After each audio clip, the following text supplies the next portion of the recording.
नमस्कार साथियों, आपका स्वागत है सोर्स ऑफ ई नॉलेज में। Today I am here to strengthen your English.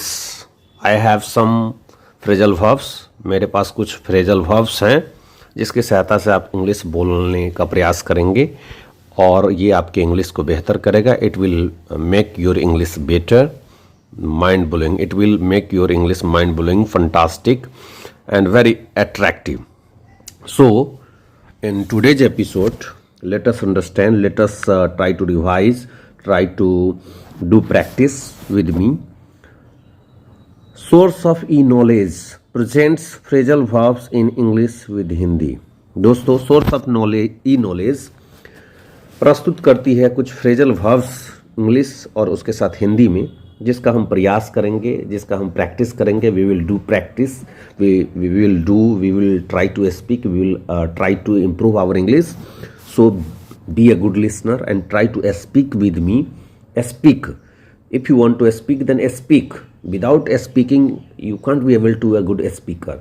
Because if you want to be a good speaker, I suggest you to listen to me and try to speak English frankly.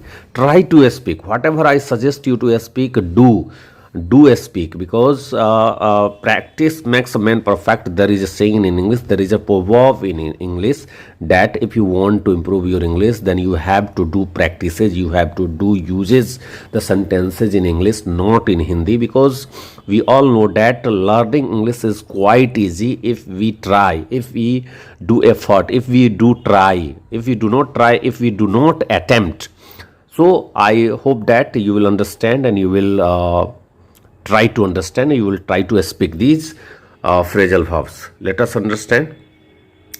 The first phrasal verb we have, that is account for. What is the meaning of account for? Account for means to explain the cause of. To explain the cause of का मतलब होता है, account for का मतलब होता है का कारण बताना. If you want to show the cause of anything, if you want to tell the cause of anything, if you want to state the cause of anything, if you want to speak the cause of anything, it means that account for का मतलब ही होता है to explain the cause of, का कारण बताना, किसी चीज़ का कारण बताना क्या कहलाता है? अकाउंट फॉर कहलाता है. तो कुछ सेंटेंस इस पर आधारित सेंटेंस है जिसको देखते हैं, क्योंकि हम सेंटेंस में प्रयोग करके देखेंगे फ्रेजल वर्ब्स को, कुछ इंपॉर्टेंट वर्ड्स को. और if you want to understand the words, phrasal verbs, idioms and phrases, then you have to use your idioms and phrases और phrasal verbs in your sentences, your own sentences. His illness accounts for his absence. His illness accounts for his absence. इसका मतलब होता है कि उसकी अनुपस्थिति का जो कारण है वो है उसकी बीमारी, उसका बीमार होना उसके अनुपस्थिति का कारण है. मतलब यह बता रहा है वह अनुपस्थित इस होने का कारण यह है कि वह बीमार होने की वजह से जो है वह अनुपस्थित है. तो यहाँ पर अकाउंट फॉर का मतलब होता है कारण बता, to explain the cause of. Now next we have next phrasal verb, ask for. Ask for means demand. To demand something. मांग करना, किसी चीज़ का अनुरोध करना. To request for something. To have request for something. To ask for something. To demand. Demand का मतलब कि मांग करना हो जाएगा या अनुरोध करना. मतलब आस्क फॉर समथिंग का मतलब होता है टू डिमांड, मांग करना या अनुरोध करना. दोस्तों आगे देखिए, द वर्कर्स आस्क्ड फॉर. यहाँ पर देख सकते हैं सेंटेंस इस पर बनाया गया है. The workers asked for more पे एंड शॉर्टर आवर्स. देख सकते हैं यहाँ पर वर्ब का दूसरा रूप का इस्तेमाल करके इसको आस्क्ड फॉर में बदल दिया गया है, मतलब सेंटेंस में क्रिएट किया गया है. तो आप you have to create your sentences, your own sentences, because without creating your sentences you will not be able to speak frankly. So I hope that you understand what I try to make you understand. Next third जो हमारा idioms and phrases है उसको हम देखेंगे. Third जो है, एक है आस्क फॉर. एक तो आस्क फॉर का मतलब होता है डिमांड करना, आपने देखा. अब जो है आस्क फॉर जो है थर्ड नंबर जो फ्रेजल वर्ब है somebody, to say that one wants to see or speak somebody, मिलने या बात करने के लिए संवाद देना।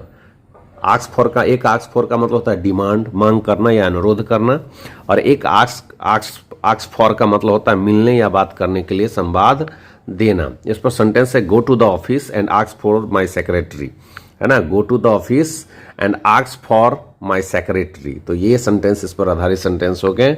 आगे देखिए back out. What is the meaning of back out? Back out means to withdraw from an agreement और अ प्रोमिस। मुकर जाना, वादे से मुकर जाना, अपने वादे से मुकर जाना या अपने एग्रीमेंट से वापस ले लेना। कोई व्यक्ति है और एग्रीमेंट किए हुए अपने वादे से मुकर गया तो उसको बोलते हैं बैकआउट करना। क्या करना? बैकआउट करना, अर्थात वो मुकर गया। You promised me to help, now you can't back out. तुमने मुझे वादा किया था सहायता करने के लिए, लेकिन तो अब तुम जो है अपने वादे से मुकर नहीं सकते। अब तुम अपने वादे से, प्रोमिस से मुकर नहीं सकते, अर्थात you promised me to help, now you can't back out. Back out का मतलब होता है मुकर जाना। अगला है बैकअप।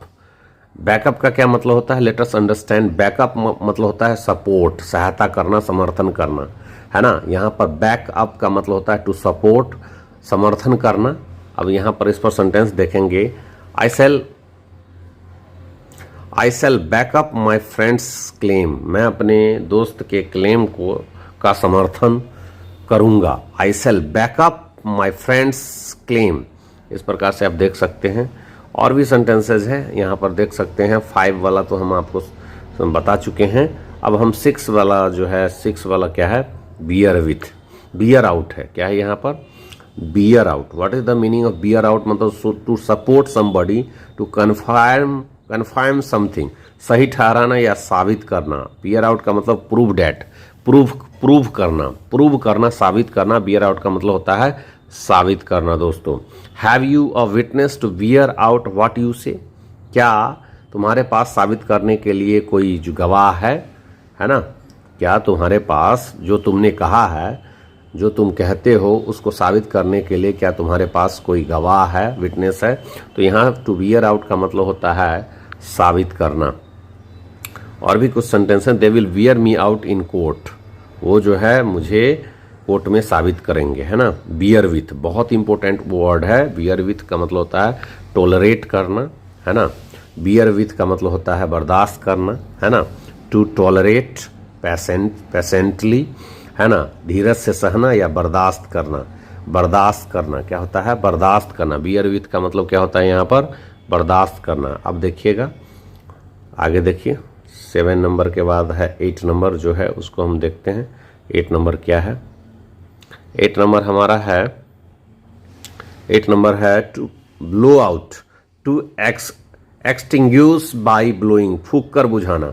ब्लो आउट का मतलब होता है फूंक कर बुझाना। जब देखिए चूल्हा पर खाना बनाती थी पहले महिलाएं, तो वो क्या करती है? फूंक करके बुझा देती थी। या अगर मोमबत्ती आप जला रहे हैं तो उसे भी आप फूंक करके बुझाते हैं। मतलब ब्लो आउट का मतलब होता है फूंक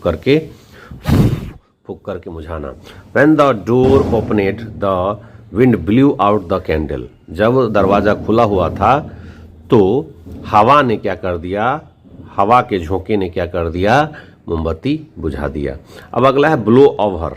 ये ब्लो ओवर का क्या मतलब होता है उसको हम समझने का प्रयास करते हैं मेरे प्यारे दोस्तों।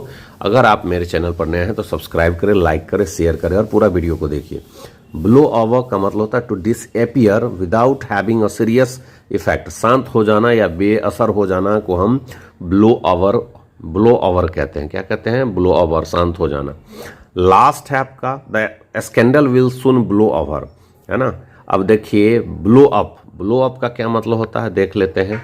ब्लो अप का मतलब होता है टू एक्सप्लोड, फूट पड़ना या उड़ जाना। ब्लो अप का मतलब क्या होता है? उड़ जाना। Suddenly the bomb blew up, है ना। अचानक जो है बम जो है क्या हो गया? फूट गया, है ना। इस प्रकार से आप सेंटेंस बना सकते हैं। These phrasal verbs will strengthen you to improve your English. So be alert, be a good listener, because Prakash sir suits you in arms to be a good listener, because a good listener can be a good speaker. And try to listen to me and do practices more. Do speaking English more and try to speak these sentences what I have taught you today. Now We will meet you again in the another videos. So do subscribe to my channel and share, like, comment, and your suggestions will be welcomed. If you want to read any topic, then you do comment in my comment box and do share this video. Thank you very much, friends. I will see you again.